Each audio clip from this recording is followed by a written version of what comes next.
Jeden Morgen muss sich Jesus neu motivieren. Er ist Berufsschüler, sein Fach Klimatechnik.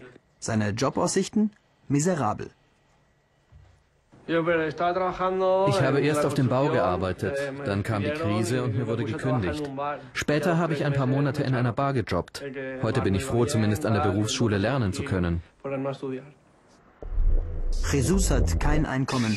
Er lebt auf Kosten seiner Mutter und seiner Ersparnisse. Allein seine Berufsschule kostet jeden Monat 70 €. Jesus' Ziel: Oriols, das ärmste Viertel von Valencia. Ein Vorort ohne Perspektive. Hier liegt seine Berufsschule. Theorie und Praxis, alles wird hier unter einem Dach gelehrt. Seit Spanien in der Krise steckt, kämpfen Schulen wie diese ums Überleben. Jesus muss an einer gebrauchten Klimaanlage üben, die Technik völlig veraltet. Was die Schüler hier lernen, ist weit entfernt von der Realität in den Betrieben. Wir Azubis haben es nicht leicht. Für unsere Art der Berufsausbildung gibt es kaum Jobs. Verdammt schwierig. Das weiß auch der Schuldirektor.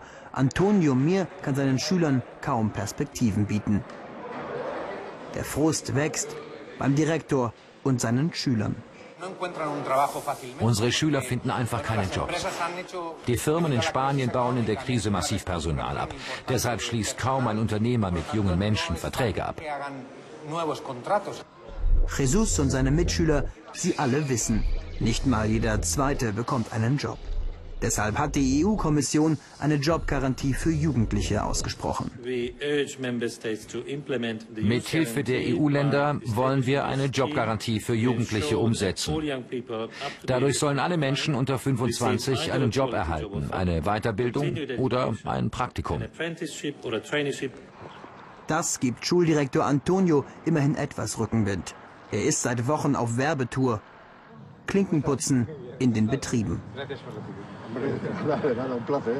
Heute in dieser Zugfabrik. Sein Ziel: Erstmals in Spanien sollen sich Unternehmen an der Ausbildung junger Menschen beteiligen.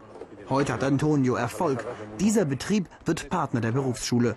Das erste Unternehmen, das sich verpflichtet. Jeder Azubi braucht einen Betreuer, der ihm über die Schulter schaut. Das sind natürlich Kosten für uns, aber trotz Krise nehmen wir diese Kosten in Kauf. Und dabei hoffen sie auf Gelder der EU. Europaweit verteilt die Kommission 6 Milliarden € an Betriebe, die Jugendliche einstellen, in den kommenden 6 Jahren. Das ist die Grundlage der Jobgarantie. Wir müssen jetzt in die europäische Jugend investieren und können uns nicht erlauben, sie auf den Müllhaufen zu lassen. Für Arbeitslose wie Ana García ist diese Jobgarantie Symbolpolitik. Und Experten geben ihr recht.